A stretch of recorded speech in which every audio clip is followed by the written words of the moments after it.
Bonsoir à tous, vous êtes de retour sur le plateau de France 3 pour cette soirée dédiée aux élections municipales. Voici la troisième partie et nous ouvrons cette troisième partie avec des résultats, encore des résultats avec Grégoire Bouscambert qui nous parle notamment de Bordeaux. À 22h16, les résultats arrivent ici au fur et à mesure. Je vous les communique, vous l'avez dit, on part à Bordeaux. Bordeaux, où la ville est à droite depuis 1947. Alain Juppé, à la tête de la municipalité depuis 1995, jouit d'une très bonne image et d'un bilan flatteur. Alors d'après tous les sondages, il ne devrait pas être inquiété, même si en face, le candidat socialiste Vincent Feltès était secondé par Michel Delaunay, la ministre déléguée aux personnes âgées. Autre personnalité de ce scrutin, Philippe Poutou, l'ex-candidat ouvrier à la présidentielle de 2012, qui était à la tête de la liste du nouveau parti anticapitaliste.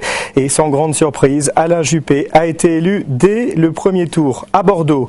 Autre résultat en Poitou-Charentes, à La Rochelle, les querelles internes vont-elles faire perdre au PS l'un de ses bastions? Le maire socialiste Maxime Bonneau ne se représentait pas. Si Anne-Laure Jaumouillet a remporté avec 34 voix d'avance la primaire socialiste, son adversaire Jean-François Fontaine, maire adjoint, maintenait sa candidature, ce qui avait valu d'ailleurs d'être élu du parti socialiste. Et vous le voyez, c'est la candidate socialiste qui est arrivé en tête, suivi de très près par donc le candidat d'hiver gauche et par la candidate UMP UDI.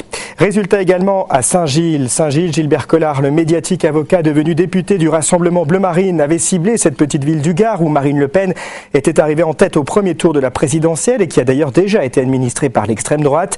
Et Gilbert Collard pouvait compter sur le soutien de l'ancien maire Olivier Lapierre, exclu depuis l'UMP. Le maire sortant socialiste Alain Guédot, vainqueur de l'élection municipale partielle en 2010, se présentait à nouveau et Gilbert Collard est arrivé en tête. Il est en ballottage très favorable face aux candidats UMP, UDI et aux candidats socialistes. Enfin, un dernier résultat à Saint-Quentin. L'ancien ministre et député Xavier Bertrand se présentait à sa propre succession et sans grande surprise, il a été élu dès le premier tour avec un peu plus de 52% des voix.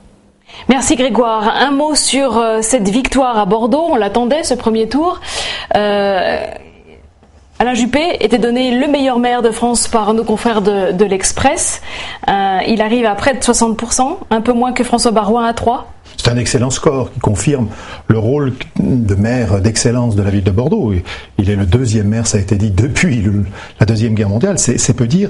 Et puis c'est désormais aussi un grand élu qui bénéficie d'une prime pour les débats et combats qui ne manqueront pas de se produire au sein de la droite de l'UMP. C'est également un élément très important pour la vie bordelaise et notamment pour la communauté urbaine de Bordeaux, puisque Vincent Feltès en était le président, et en est toujours.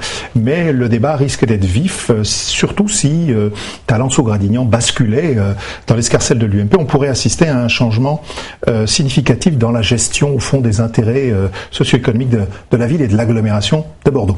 On peut dire que la mairie de Bordeaux, c'était une formalité pour Alain Juppé, oui, et que maintenant la course pour la présidentielle a commencé.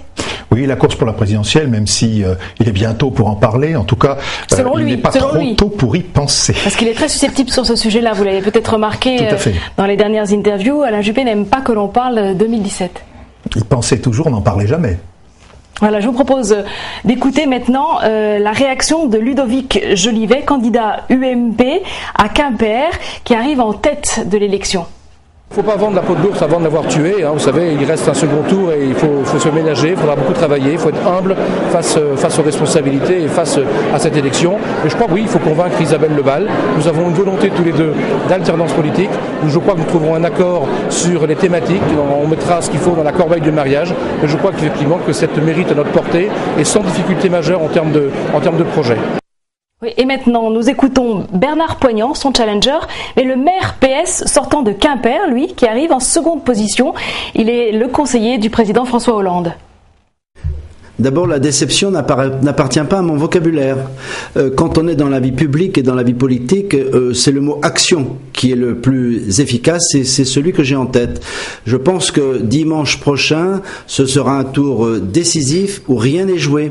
Sans doute sera-t-il plus serré que espéré, mais quand je fais le total des voix de gauche hors Front National par rapport au total des voix de droite et du centre droit, eh bien, elles sont encore supérieures.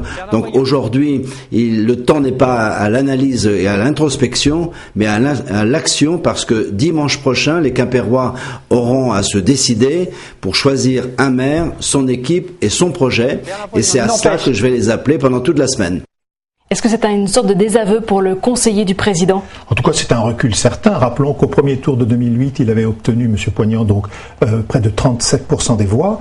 C'est aussi un scrutin qui était très ouvert. Il y avait 7 listes contre 5 seulement en 2008. Donc le péril était plus grand. Nous poursuivons avec les réactions, nous sommes en direct, donc les réactions nous parviennent les unes après les autres. Celle de Bruno Chavana, candidat UMP à Rennes, candidat arrivé second à 5% du Parti Socialiste. Là aussi, les scores sont serrés. Bruno Chavana, 5 points d'écart avec Nathalie Appéré, c'est pas le raz-de-marée que vous attendiez, vous êtes déçu ? Non, nous ne sommes pas déçus. Il y a aujourd'hui un résultat qui est très lisible. Le Parti Socialiste a perdu 12 points. C'est une lourde sanction par rapport à son score de l'élection précédente. Et nous avons en face de ce score-là les 2/3 des Rennais qui se sont exprimés pour dire stop au système PS qui depuis 37 ans est en place dans cette ville. Et oui à l'alternance. Alors sous des formes diverses, mais aujourd'hui la question qui se pose pour le second tour, c'est de savoir quelle est la liste crédible pour incarner cette alternance. Et nous poursuivons avec Henri Guénaud, député UMP. On l'écoute tout de suite, ancien conseiller de Nicolas Sarkozy. Ouais, je m'attendais à ce que les Français manifestent leur colère. Alors, je n'ai pas de prévision précise mais entre l'abstention et le vote Front National, on mesure bien l'exaspération, la colère, le rejet des Français, qui vaut pour toute la classe politique qui gouverne depuis 40 ans, bien entendu, mais qui vaut encore plus, et on le voit dans les résultats, pour ceux qui sont au pouvoir aujourd'hui. Est-ce que vous allez appeler un front républicain ? Non, moi je n'ai pas changé d'avis. Je ne supporterai aucun accord, aucun désistement, aucun arrangement avec le Front National pour ce second tour. Mais je pense que ce serait un message de mépris envoyé aux électeurs qui ont voté pour le Front National que de leur expliquer que de toute façon nous ferons tout pour que leur vote n'ait jamais de conséquences sur l'élection. Donc pas d'appel au Front républicain, vous l'avez entendu de la part du député des Yvelines, du député UMP Henri Guénaud. Je vous propose maintenant d'écouter Marine Le Pen qui vient de s'exprimer sur bien sûr la percée du Front National ce soir. L'abstention a toujours été un inconvénient pour le Front National. Par conséquent, il est encore un inconvénient aujourd'hui. Mais j'attends de regarder, de faire une analyse fine, car je pense que dans les villes où il y avait des candidats Front National, l'abstention était moins importante qu'ailleurs. Ce qui veut dire que l'abstention, dans beaucoup de villes, est la conséquence de l'absence de choix politique. C'est-à-dire d'habitants qui considèrent que la droite et la gauche c'est pareil et qui n'ont pas envie de se déplacer, qui se déplacent quand il y a une offre politique nouvelle, comme celle que représente le Front National. Est-ce que vous croyez que les affaires ont joué un rôle dans ces élections municipales? Je ne sais pas si les affaires ont joué un rôle. De manière générale, beaucoup de Français sont dégoûtés par leur classe politique. Mais le piège, c'est qu'ils tombent dans l'abstention. Il faut absolument qu'ils expriment ce dégoût par un acte volontaire consistant à changer leurs édiles, parce que sinon, ce sont les mêmes qui les dégoûtent qui restent en place. La suivre, Benoît Hamon, le ministre du gouvernement Ayrault qui réagit ce soir. Il y a eu incontestablement une abstention forte, incontestablement des électeurs de gauche qui sont restés à la maison. Ce qu'il faut leur dire, c'est que ce mécontentement, nous l'avons entendu, et qu'il ne vaut pas qu'on passe d'un maire de gauche à un maire de droite. Ou pire, qu'on passe d'un maire de gauche à un maire Front National, parce que là, les conséquences sur le quotidien, sur les crèches, sur les emplois, sur le cadre de vie, sur la démocratie, ces conséquences seraient terribles au regard du message que les Français ont voulu faire passer, et qui est un message qu'on peut entendre, qui moi m'amène à dire que maintenant les réserves de voix elles existent, et qu'il faut que les femmes et les hommes de gauche se rassemblent au second tour pour porter le plus haut possible les couleurs du candidat de gauche qui sera au second tour. Ce seront des socialistes, pas que des socialistes, mais moi je souhaite maintenant le rassemblement de toute la gauche, et c'est ça la priorité pour toute cette semaine, que la gauche se rassemble. Voilà, vous venez d'entendre l'appel à la mobilisation du ministre socialiste Benoît Hamon. Nous rejoignons Grégoire Bouscambert pour de nouveaux résultats, Grégoire, et nous partons à Lille. Et oui, des résultats dans des villes évidemment très attendues, vous venez de le dire. À Lille, une ville scrutée depuis qu'elle a quitté le PS fin 2012. Martine Aubry disait être concentrée à 100% sur sa réélection à Lille, qu'elle dirige depuis 2001. Les sondages ne donnaient aucune chance à l'UMP Jean-René Lecerf de contrarier l'ex-ministre. Celle-ci semblait donc à l'abri d'une déconvenue convenu qu'il la mettrait hors jeu en vue d'un éventuel remaniement gouvernemental à l'issue des élections municipales. Restait à savoir si elle l'emporterait dès le premier tour. Ce n'est pas le cas. Elle est en ballottage avec 34% des voix face au candidat UMP et au candidat Front National. La candidate Europe Écologie Les Verts à Lille a donc, elle, obtenu un peu plus de 11% des voix. Il y a d'autres résultats qui viennent à l'instant de nous parvenir. Dans le Poitou-Charentes, à Rochefort, le maire sortant Bernard Grèce a 80 ans, socialiste. Après 2 mandats, il avait décidé de ne pas se représenter. Cette année, le successeur du maire, André Bonin, était face à 3 listes et vous le voyez, il est arrivé en tête face aux candidats UMP, UDI et Divers Droite. Un résultat en Auvergne, le Puy, l'ancien ministre actuellement vice-président de l'UMP, député Laurent Wauquiez, se représentait. C'est un peu un baron local et donc sans grande surprise, il a été réélu dès le premier tour avec un très beau score, près de 70%. Enfin, en Rhône-Alpes, à Saint-Étienne, comme dans bien des villes, les velléités de l'UMP étaient contestées par l'émergence du Front National qui n'avait pas présenté de candidat en 2008. Si le FN Gabriel de Percave parvenait à se maintenir au second tour, le PS était bien le favori avec Maurice Vincent. Et vous le voyez, c'est le candidat UMP qui est arrivé en tête derrière le candidat du Parti Socialiste. Le candidat du Front National a lui obtenu un peu plus de 18% des suffrages. Merci Grégoire. Une remarque sur le score étonnant de Laurent Wauquiez. Oui, c'est un score qui doit être sans doute l'un des scores records pour un leader et ancien ministre de l'UMP. À Puy-en-Velay, il réalise quasiment les 2/3 des voix exprimées. C'est un très joli score. Nous poursuivons aujourd'hui, ce soir, avec les partis et les enjeux pour les partis. Nous savons que le Front National vient de réaliser une percée, nous l'avons compris. Parlons du Front de gauche. Pendant la campagne électorale, il a été inaudible. Que se passe-t-il entre le Parti communiste et le Front de gauche? Alors le Front de gauche a été handicapé évidemment par un désaccord doctrinal et de stratégie dans ce scrutin avec son partenaire le Parti communiste. Évidemment, les objectifs étaient diamétralement opposés. L'un visait, le Parti communiste, l'efficacité, d'où stratégie d'alliance avec le Parti socialiste. Le calcul du Parti communiste était clair. Il fallait défendre Saint-Denis, il fallait essayer de conquérir Aubervilliers ou éventuellement Montreuil. Tandis que pour Jean-Luc Mélenchon et le Parti de gauche, l'idée c'était plutôt de marquer une autonomie à l'égard du Parti socialiste et donc de privilégier un ton offensif, un goût de la bataille. Et on voit que cette stratégie écartelée, tiraillée, évidemment, a pesé sur le scrutin, même si le Front de gauche réalise de bons scores, ici ou là, il dépasse les 10%, il réalise un bon score à Rennes, à Grenoble, bref, c'est un parti qui marque une sorte de rendez-vous avec les électeurs, dans un contexte qui ne lui était pas favorable, il préserve l'essentiel, c'est un parti qui, on le sait, est très jeune, il est né en 2009, cette alliance de la gauche radicale a encore beaucoup de choses à construire, ses cadres sont encore à former, mais un cap est tracé. Avant de poursuivre sur le Front de gauche et le Parti communiste, je voudrais écouter Pierre Laurent, le secrétaire général du Parti communiste. Comment vous envisagez la suite de la campagne ?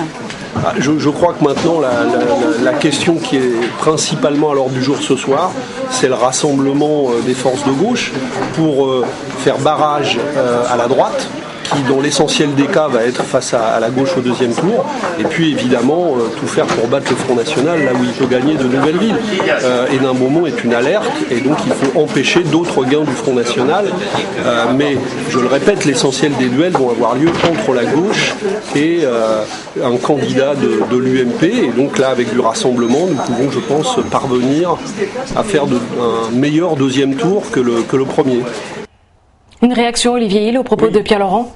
On a là la traduction de ce que je disais à l'instant. Au fond, entre Pierre Laurent et Jean-Luc Mélenchon, il y avait deux objectifs radicalement différents. Et ils ne pouvaient pas être atteints par une alliance sur le modèle de ce qui avait été constitué en 2009, donc des tiraillements, des disputes. Rappelons-nous les tiraillements qui avaient suivi l'adoption du logo Front de gauche à Paris, ça avait été particulièrement vif, tonique, sinon véhément. On voit à travers ce que vient de dire M. Pierre Laurent que la stratégie du Parti communiste, elle, est confirmée. On verra pour les européennes et les prochains scrutins comment cette alliance va pouvoir se ressouder, si elle le peut.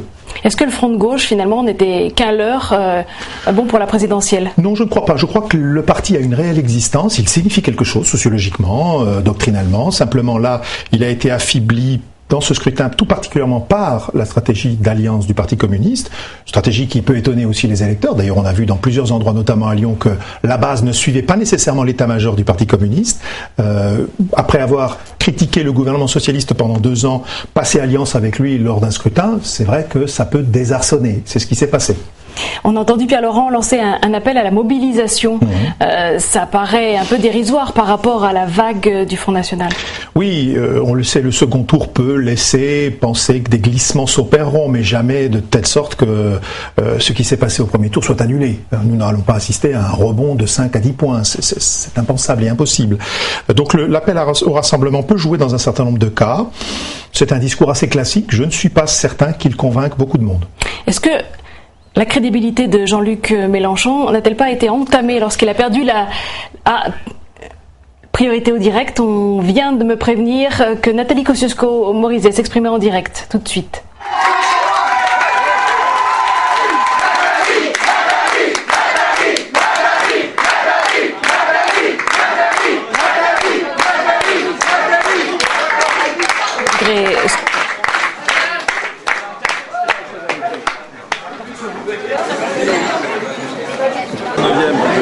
Voilà, nous revenons sur le plateau en entendant que Nathalie Kosciusko-Morizet s'exprime à son quartier général à Paris. Je voudrais poursuivre sur Jean-Luc Mélenchon. Décrédibilisation du Front de gauche lorsqu'il a perdu la législative à Hénin-Beaumont? Non, je ne crois pas. Ce serait excessif de le dire. C'était une circonscription particulière, un duel spécifique. Là, nous sommes dans un autre contexte. Encore une fois, je pense que c'est plus un problème de stratégie au sein de l'Alliance qui peut totalement changer de visage lors des européennes ou lors des sénatoriales, par exemple, ou lors des scrutins qui attendront encore la fin ou qui vont se produire à la fin du mandat de monsieur François Hollande. Maintenant, je vous propose d'entendre Éric Woerth, député de l'Oise, qui a été réélu au premier tour de scrutin. Il y a un contexte national qu'il ne faut pas non plus sous-estimer, qui est un contexte très difficile pour la gauche, avec un président un peu à la dérive, un gouvernement à la dérive, et puis une abstention forte. Et cette abstention, c'est évidemment un certain nombre d'électeurs de gauche qui sont restés chez eux ou qui ont voté blanc ou qui ont voté nul. Donc tout cela mis bout à bout donne des scores très importants pour nous quand on le peut, comme à Chantilly ou même ailleurs dans l'Oise. Les résultats sont bons dans l'Oise. On retrouve en direct de Paris Brice Teinturier, le directeur général d'Ipsos France. Merci d'être avec nous, Brice Teinturier. Nous sommes impatients d'entendre de votre part les estimations concernant les grandes villes. Avez-vous des informations nouvelles à nous transmettre ?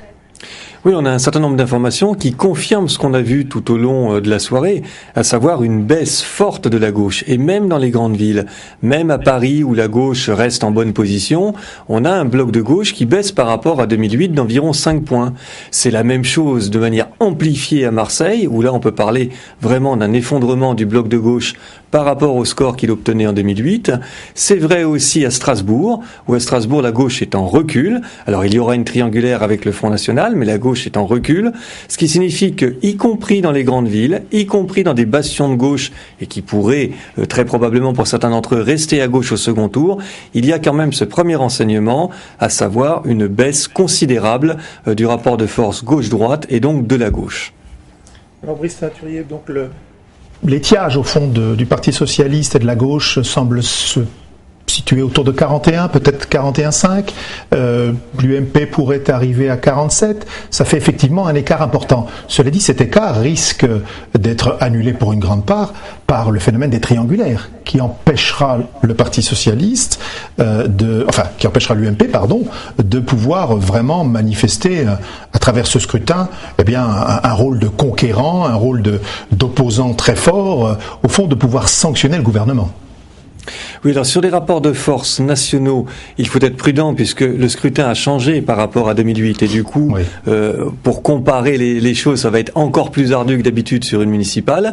En revanche, j'avais tout à fait raison de souligner que les triangulaires vont limiter cette poussée de l'UMP qui me semble malgré tout réelle et que nous sommes là quand même face à une très grande interrogation sur le comportement des électeurs Front National du premier tour pour le second tour. Si effectivement, dans toutes ces villes où il y aura des triangulaire, les électeurs du FN du premier tour reconduisent leur vote dans les mêmes proportions, eh bien un certain nombre de villes qui auraient basculé du côté de l'UMP pourront rester à gauche.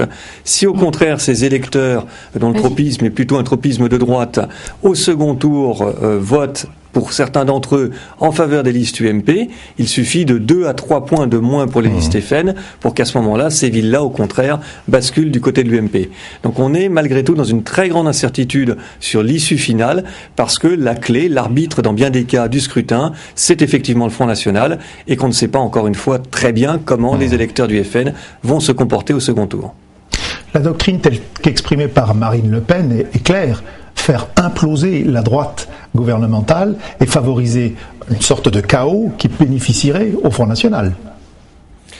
Oui, on voit bien que le Front National bouscule l'UMP, que le Front National vient se poser en arbitre du scrutin et vient déstructurer un vote qui très probablement aurait été beaucoup plus en faveur de l'UMP s'il n'y avait pas eu le Front National.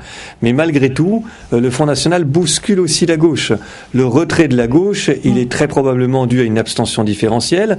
On a un reflux qu'on voit aussi très nettement et qu'on mesurait dans les enquêtes d'opinion avant le scrutin, y compris dans des fiefs de gauche, où on voyait bien que la gauche était en retrait de 8 à 10 points parfois, et il faudra regarder de très près si on n'a pas eu un vote populaire de gauche qui non seulement s'est abstenu, mais qui pour une partie d'entre eux, pour ces personnes, serait allé davantage sur le Front National. Jusqu'à maintenant, les porosités étaient maximales entre l'UMP et le Front National et assez faibles du côté de la gauche et du Front National. Il faudra regarder au cas par cas si là, on n'a pas eu un affluent un peu plus puissant qui est venu aussi alimenter le vote Front National. Une dernière question, Brice Teinturier. Quand vous parlez d'effondrement de la gauche, est-ce que ça veut dire que le rêve marseillais s'éloigne ? Ah oui, à Marseille, c'est tout à fait spectaculaire. Nous avons au niveau de l'ensemble de Marseille des listes menées par ou soutenues par Patrick Mennucci qui seraient au même niveau que les listes du Front National. C'est une baisse forte par rapport à 2008 et dans les secteurs clés, le 3e secteur, le 6e secteur et le 1er secteur, l'avantage des listes Gaudin est tout à fait réel. Donc l'idée d'une bascule de Marseille semble, à l'issue de ce premier tour, s'éloigner très très clairement. Et d'une bascule de Paris ? À Paris, c'est un peu l'inverse. On constate le même phénomène d'une baisse de la gauche au niveau global et y compris aussi dans les arrondissements clés. Mais malgré tout, dans le 14e et dans le 12e, c'est bien la gauche qui conserve l'avantage. Et donc là, Paris devrait normalement rester à gauche, Marseille devrait normalement rester à droite. Mais dans les deux cas, on constate une baisse du bloc de gauche. Merci à vous, Brice Teinturier. Merci de votre intervention ce soir sur le plateau de France 3. Nous poursuivons cette édition spéciale élection municipale avec des résultats et avec les réseaux sociaux. Que se passe-t-il sur le net, Vanessa Fize ? Eh bien, voici quelques réactions politiques qui viennent d'être postées. Alors d'abord celle d'Alain Juppé à Bordeaux. Nous allons reprendre la communauté urbaine de Bordeaux. Bravo, candidat communauté d'avenir élu ce soir. Alain Juppé qui ajoute également: il n'y a aucune compatibilité entre les idées du Front National et les nôtres. Autre réaction, celle de Nathalie Kosciusko-Morizet à Paris. J'appelle Paris à l'insurrection démocratique. J'ai confiance en vous, vous pouvez avoir confiance en moi. Réaction encore de Renaud Muselier à Marseille. C'était une très belle journée, dit-il, tout sourire sur cette photo. Enfin, Pierre Moscovici se constate en tête à Valentinier, mobilisé et partout, battons-nous pour le second tour, dit le ministre socialiste. Sachez que vous pouvez trouver d'autres réactions, d'autres analyses sur nos sites internet, sur le site internet de france-tv-info.fr. Merci à vous, Vanessa Fize. Je viens de l'apprendre. Nous pouvons dès à présent écouter Alain Juppé, grand vainqueur de ce premier tour à Bordeaux. Est-ce que Alain Juppé, cette large victoire ce soir à Bordeaux, c'est un marchepied national ? Écoutez, c'est pas mon problème aujourd'hui. Moi, je me suis engagé à fond dans cette campagne. C'est le plus beau score que j'ai jamais obtenu dans aucune élection. Donc, ça m'inspire un profond sentiment de joie et surtout un sentiment de responsabilité, parce que, comme je l'ai dit ce soir à l'Hôtel de Ville, je me sens plus que jamais le maire de toutes les Bordelaises et de tous les Bordelais, et pas simplement d'un camp contre l'autre. Il faut maintenant qu'on se rassemble. Vous savez, cette élection, c'est aussi un signal très dur pour le gouvernement. C'est un un désaveu massif. Si la liste PS Vert fait un résultat assez calamiteux à Bordeaux, il faut bien le dire, c'est parce que les électeurs ont voulu aussi sanctionner la politique gouvernementale. Et donc cela nous crée des responsabilités pour l'avenir. Donc travaillons à Bordeaux et puis pour le reste on verra le moment venu. Voilà, c'était Alain Juppé ce soir à Bordeaux, élu au premier tour avec près de 60% des voix en piste pour 2017. Tout de suite, direction Meaux avec vous, Grégoire Bouscambert, la ville de Jean-François Copé. Et oui, les résultats tombent, surtout dans des villes qui étaient au centre de toutes les attentions ces derniers temps. C'est le cas de Meaux, vous l'avez dit. Pourquoi ? Parce que le maire de la ville est député de la 6e circonscription de Seine-et-Marne et le président de l'UMP, Jean-François Copé, qui était candidat ici. Et il a été élu dès le premier tour avec un très beau score, puisqu'il a obtenu plus de 64% des voix. Autre résultat dans le Nord-Pas-de-Calais, à Hénin-Beaumont, dans cette ville ravagée par le chômage, le secrétaire général du Front National, Steve Briouat, implanté depuis 20 ans, était bien placé pour l'emporter. Enfin, le maire socialiste Eugène Binès remettait son fauteuil en jeu. Outre le Front National, il devait pouvoir affronter son premier adjoint, Georges Bouquillon, pour le mouvement républicain et citoyen, et l'ancien maire Gérard Dallongeville. Et vous le voyez, c'est peut-être la surprise d'ailleurs de ces élections municipales ce soir. Steve Briouat du Front National a été élu dès le premier tour. Le Front National obtient donc dès à présent une première commune. Résultat également dans le Limousin à Brive. Brive, la Corrèze, un département cher à François Hollande. 4 listes en course. Le Front National n'avait pas réussi à réunir assez de candidats pour constituer sa liste. Et vous le voyez, c'est le candidat de droite qui arrive en tête dans les terres de François Hollande, 46% des voix, suivi par le candidat socialiste et le candidat d'hiver droite.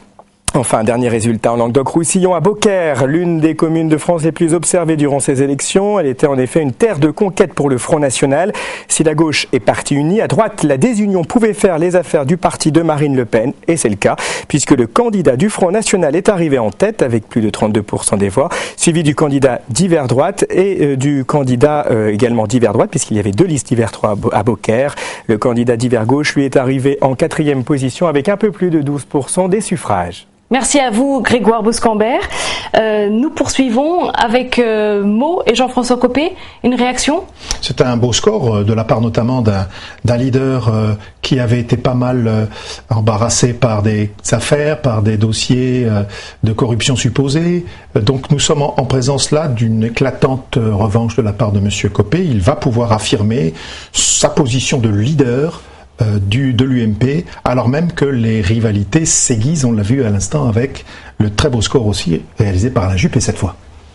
Nous avons entamé le Front de gauche, le Parti communiste. Nous avons entendu l'appel à la mobilisation de Pierre Laurent. Que se passe-t-il du côté de l'UDI, des autres partis qui ont fait des alliances pour gagner des villes ? Voilà une autre formation politique dont nous avons peu parlé ce soir, c'est sans doute attendu, mais il faut en dire un mot, car c'est une jeune formation qui va sans doute participer pleinement à la recomposition de la droite gouvernementale. On a longtemps parlé des radicaux. Je vous interromps, Olivier Hill, nous avons Anne Hidalgo en direct qui prend la parole. Contrairement à ce qui était prédit, les Parisiens ont choisi d'aller participer à ce scrutin majeur pour eux, pour leur vie, pour leur ville. Et le taux de participation que nous avons ce soir, à l'issue du premier tour, est équivalent à celui de 2008. Ensuite, je voudrais dire que ce soir, je me réjouis que la gauche, les équipes de progrès, les écologistes soient en tête dans la majorité des arrondissements à Paris.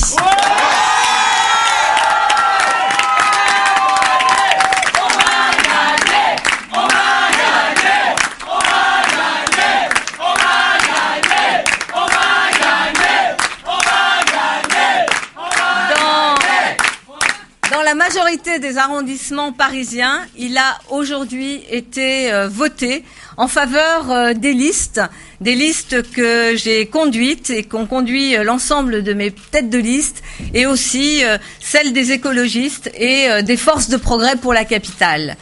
Je note aussi avec satisfaction que dans 2 arrondissements clés de Paris, je pense au 14e arrondissement et au 12e arrondissement, la gauche est largement en tête, distanciant de façon extrêmement importante la droite et notamment les équipes conduites par Nathalie Kosciusko-Morizet. Je m'en réjouis, je remercie. Je remercie. On continue. Allez, on poursuit avec la réaction de Nathalie Kosciusko-Morizet qui vient de nous parvenir. J'appelle Paris à l'insurrection démocratique.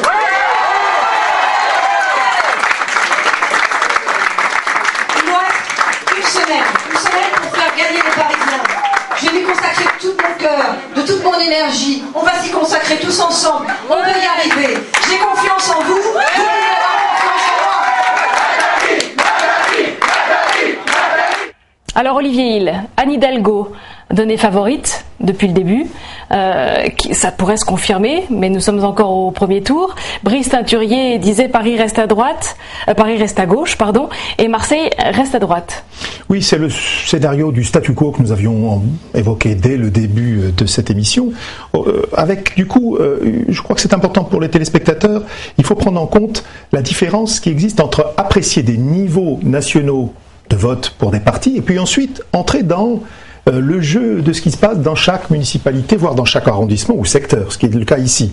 Et on voit que ce sont des choses très différentes. On peut avoir un assez piètre résultat du Parti socialiste dans une ville comme Paris ou Marseille, mais avec des positions dans les secteurs qui sont très fortes ou dans les arrondissements et qui permettent de laisser espérer une victoire, en l'occurrence à Paris, des socialistes et de la droite à Marseille. Donc c'est vous dire si ce sont donc des éléments contextuels qu'il faut prendre en compte et non pas seulement des niveaux relatifs de vote par parti. Tout est joué ? Non, le deuxième tour va s'ouvrir là, la campagne va se prolonger, des alliances, des transactions vont s'opérer, tout n'est pas joué, mais cependant on ne peut pas s'attendre à de grandes surprises ici. Direction les résultats avec vous Grégoire Bouscambert et on commence par Dieppe. Oui, par Dieppe, puisqu'à 22h46, les résultats arrivent en masse. Dieppe, Haute-Normandie, le résultat est donc définitif. Le maire communiste Sébastien Jumel, 42 ans, devait l'emporter dans tous les cas de figure selon un récent sondage. Et vous le voyez, il arrive en tête, mais en tout cas il n'est pas élu dès le premier tour. Et il est en ballottage favorable face au candidat UMP et au candidat d'hiver gauche. Autre résultat en Bourgogne, à Dijon, proche de François Hollande, président de la communauté d'agglomération du Grand Dijon, sénateur de Côte-d'Or et président du groupe socialiste au Sénat. François Rebsamen était aussi le maire socialiste sortant et il arrive en tête avec plus de 44% des voix, suivi par le candidat UMP et le candidat Front National qui a obtenu un peu plus de 12% des suffrages. Résultat également en Poitou-Charentes, à Saintes, l'équipe municipale était menée depuis 2008 par Jean Rouget. La ville était donc dominée par une majorité union de la gauche et vous le voyez, eh bien c'est le candidat UMP qui est arrivé en tête avec 42% des voix. Il est en ballottage avec la candidate du Parti socialiste et le candidat d'hiver gauche. Enfin, un autre résultat à Donzère, ancien socialiste et ancien ministre sous Nicolas Sarkozy. Éric Besson se présentait ici sous les couleurs de l'UMP et il a été élu dès le premier tour avec un beau score puisqu'il a obtenu un peu plus de 62% des suffrages. Merci Grégoire Bouscambert. Une réaction Olivier Hill sur le score étonnant également d'Éric Besson à Donzère. Oui, le cas typique d'un transfuge politique, passé du Parti socialiste à la majorité sarkozyste et qui affiche ce soir un très joli score, vraiment plus de 60%, c'est éclatant. Poursuivons sur les petits partis. Ont-ils un rôle important à jouer dans cette élection ? Oui, c'est une force d'appoint, ce sont des réserves de voix, mais c'est aussi évidemment des sensibilités politiques qui ont une présence dans les élections municipales très grandes. C'est le cas de l'UDI, qui dispose de près de 110 maires sortants, de plus de 2300 élus municipaux. Donc c'est une force bien implantée, souvent notabilière, mais qui correspond à des cultures politiques tout à fait spécifiques. Et pour l'UDI, qui affiche des ambitions, car l'UDI veut doubler cette représentation à l'occasion de ce scrutin. Dans 80% des cas, c'est une formation qui a passé alliance avec l'UMP. C'est aussi une formation qui a su trouver des alliances avec le MoDem. On le verra à Aix-en-Provence notamment, on l'a vu à Pau. Je vous interromps sur le MoDem. Création de François Bayrou et de Marielle de Sarnez. Tout à fait. On a l'impression que ça n'a pas marché, ça n'a pas pris. C'est-à-dire que les forces en présence étaient très limitées. Et bien entendu, il fallait reconstituer déjà un leadership. C'est fait, c'est sur le point d'être fait ce soir. On verra évidemment dans les semaines et les mois qui viennent comment les choses vont se passer. Notamment, ne l'oublions pas, les européennes sont un scrutin qui est plus favorable au MoDem qu'à d'autres forces politiques. Pour ce qui est de l'UDI, rappelons aussi qu'il peut être vainqueur à Laval avec le président du groupe centriste du Sénat, François Zorgetto. Il peut l'être aussi à Aix-en-Provence, on le sait, avec une figure comme de Peretti qui peut jouer un rôle crucial d'arbitrage en tout cas. L'UDI, ancienne UDF ? ancienne UDF qui avait porté une tradition, celle d'un centre droit qui avait été bousculé par les stratégies de l'UMP, on le sait, que ce soit par le RPR ou ensuite par l'UMP, fondu de cet ensemble de traditions plus bonapartistes. Là, il retrouve son indépendance, son autonomie. Tout de suite, d'autres résultats, et on vient de me dire Fréjus avec Grégoire Bouscambert. Oui, Fréjus, là encore un résultat évidemment attendu et vous allez le voir, il est définitif. À la faveur d'un sondage CSA paru en juin, le Front National se sentait pousser des ailes dans cette ville historiquement administrée par la droite, mais plombée aujourd'hui par les ennuis judiciaires du maire Élie Brun à la tête de la ville depuis 1997. Il a été condamné pour prise illégale d'intérêt dans une affaire de concession de plage privée. Son avocat avait indiqué que son client allait faire appel, lui permettant ainsi de pouvoir se représenter aux prochaines municipales. C'est son ex-adjoint Philippe Mougin qui défendait les couleurs de l'UMP.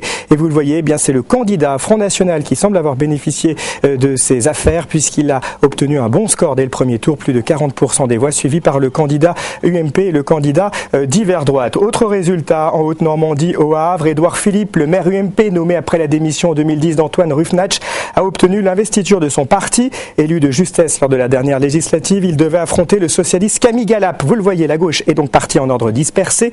Une liste communiste et une liste écologique étaient également présentes au premier tour. Et c'est le candidat UMP qui a été élu dès le premier tour au Havre. Autre résultat en Auvergne, à Clermont-Ferrand, selon un récent sondage socialiste, Olivier Bianchi devait arriver en tête au premier tour des municipales devant l'UMP Jean-Pierre Brenas. Le Front National pouvait être en position de se maintenir au second tour. Et vous le voyez, c'est le candidat socialiste qui est arrivé en tête, suivi par le candidat UMP. Le candidat Front National est lui arrivé en troisième position. Enfin, dernier résultat qui vient de nous parvenir à l'instant, je vous le communique, en Aquitaine, à Bègles, le maire sortant est l'ancien journaliste Noël Mamère pour Europe Écologie Les Verts. Il est député de la 3e circonscription de la Gironde et sans grande surprise, il a été élu dès le premier tour avec 51,74% des suffrages. Merci Grégoire. Olivier Hill, Fréjus, premier commentaire. Eh bien, on assiste encore une fois, c'est la 4e ou 5e fois à ce degré d'importance urbaine, à un désaveu d'une forme de notabilité corrompue en matière d'exercice de gestion municipale, puisque avec la figure de ce candidat UMP, on avait une droite éclatée, il faut le signaler. Monsieur Brun avait comme rivaux deux anciens membres de son équipe, à la fois son ancien directeur de cabinet et un adjoint qui avait préféré quitter le navire, et nous avons là une sanction électorale très puissante qui se manifeste comment ? Eh bien, par un vote frontiste qui dépasse les 40%. Alors on a parlé du Front de gauche, du Parti communiste, de l'UDI, du MoDem. Parlons des Verts. Ils ont été quand même à la une de l'actualité ces derniers temps avec les pics de pollution. Oui, tout à fait. Et les Verts sont peu visibles dans ce scrutin car ils avaient passé alliance dans près de 80% des cas avec le Parti socialiste. Cela dit, ils sont présents sous forme de liste autonome ou en lien avec des réseaux citoyens dans un certain nombre de cas. On pense à Rennes ou Grenoble où ils vont faire des scores intéressants, sinon importants. Lyon aussi, bien avec entendu. Étienne Tête, peut-être ? Tout à fait. Ils ont des têtes de liste dans un tiers des municipalités dans lesquelles ils étaient présents. Donc c'est une force politique importante, même si on le sait, encore une fois, compte tenu de la stratégie d'alliance qui avait été privilégiée, ils ne pouvaient pas être en mesure d'être sur le devant de la scène de façon plus visible. Que se passe-t-il, vous le savez, sur les réseaux sociaux ? On pose la question à Vanessa. Eh bien, on va tout savoir. Allez-y, Vanessa Fize. Eh bien, j'ai encore pas mal de réactions sur les réseaux sociaux. Les hommes et les femmes politiques reviennent sur ces réseaux sociaux pour parler aux électeurs. Alors, tout d'abord, une réaction du Front de gauche qui salue une belle dynamique. Il y a aussi cette réflexion de Nadine Morano qui, à Toul, se réjouit que le maire PS ne parvienne pas à être réélu dès le premier tour. Elle appelle la droite à sortir de ces vieux démons de division. Il y a aussi Noël Mamère qui remarque que le Front National est le principal vainqueur de ce premier tour. Le Front National a fait près de 25% dans ma ville, s'inquiète une électrice. Aux dernières municipales, il avait obtenu 18%, dois-je m'inquiéter ? Il y a aussi cet hommage à tous les assesseurs et les assesseuses qui ont permis le bon déroulement de ces élections. Et donc cette assesseuse qui dit « J'ai fait le dépouillement pour les élections municipales aujourd'hui. La vieille dame à ma table était trop marrante. » Alors voilà, il y aura d'autres réactions. D'ici demain, nous vous invitons à venir sur notre site internet france-tv-info.fr et puis également à nous donner toutes vos réactions sur Twitter, sur F3, toute région. Merci à vous Vanessa Fize. Bègles avec le score de Noël Mamère, les Verts qui finalement essayent de se trouver leur place par rapport au Parti Socialiste. Ce soir, finalement, le Front National s'est hissé presque à la hauteur des grands.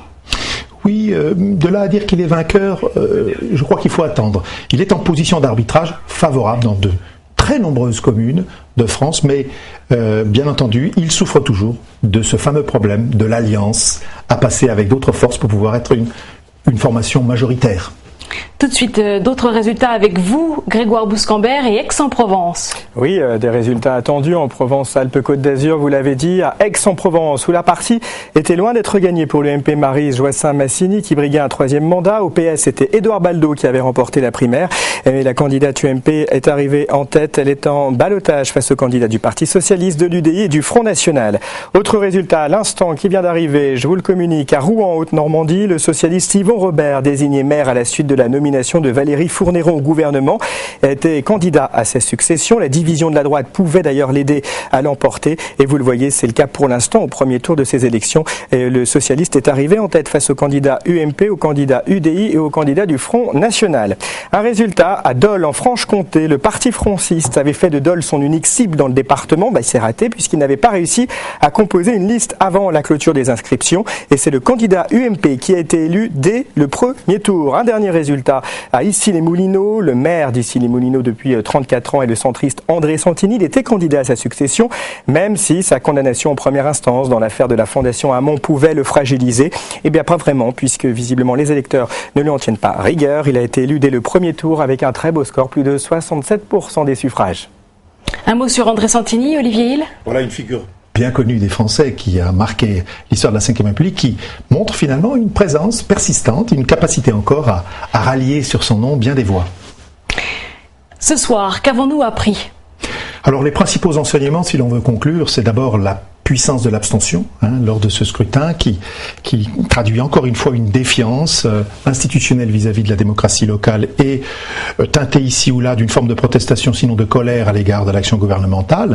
Pour 25% sans doute, ça a constitué la motivation de vote des électeurs au soir de ce premier tour. On rappelle le chiffre ? On rappelle le chiffre, 35% pour 4 instituts de sondage, 39,5 pour notre partenaire Ipsos, donc une fourchette qui va sans doute converger dans les heures qui viennent. Deuxième enseignement majeur, eh bien c'est l'UMP qui parvient à manifester son opposition et à engranger plusieurs villes d'importance, on va sans doute le constater lors du second tour, mais qui est à l'évidence handicapée déjà par des triangulaires qui s'annoncent très nombreuses au second tour précisément. Le Parti Socialiste est en repli, très net, mais un repli qui n'est pas équivalent à ce qu'avait subi la droite en 2008. Par exemple à Marseille, ça vous surprend ? Non, car après tout, on le sait, la situation était compliquée à Marseille, il fallait l'emporter dans un secteur et ils étaient tous déjà très solidement constitués. Il fallait aussi faire preuve en quelque sorte d'audace et d'entente. Et on le sait, c'était difficile compte tenu des bisbilles qui existaient entre les adversaires d'hier devenus partenaires d'aujourd'hui. Donc ça a laissé des traces à l'évidence, la primaire dans le scrutin ici. Et puis autre enseignement majeur, c'est que les petits partis ont joué un rôle, même si il est parfois discret, rôle d'appoint, rôle d'expression des identités spécifiques. Nous avons ce soir un premier tour de scrutin qui est singulier et qui demande à être confirmé dans une semaine. Bon, rappelons la victoire au premier tour d'Alain Juppé. Bien sûr, les personnalités comme François Bayrou, Alain Juppé, Monsieur Barouin, etc., Monsieur Copé, ces personnalités ont réussi à l'emporter et de très belle façon souvent. Laurent Wauquiez au Puy-en-Velay. À près de 70%. Qui a un score qui me semble être celui record pour un représentant UMP ce soir. Mais on le voit, si la victoire de l'UMP semble claire et franche, elle ne sera pas l'expression d'un tsunami électoral au second tour du fait de la très grande présence de triangulaires emmenés par un Front National qui réalise sa percée ce soir. D'accord, et puis l'élection bien sûr à Hénin-Beaumont de Steve Briouat au premier tour, donc déjà une municipalité au Front National. Qui est dans son escarcelle. Voilà, exactement. Rappelons le chiffre du jour, 39,5% taux d'abstention que nous donne notre sondeur Ipsos, sondeur partenaire. Voilà, c'est la fin de cette troisième partie. Merci d'avoir passé ce temps avec nous sur ces élections municipales. Mais n'oubliez pas, l'édition nationale se poursuit avec notamment les tout derniers chiffres définitifs, certainement à Paris, Marseille, Lyon, dont on n'a pas parlé ce soir parce que nous n'avons pas les chiffres.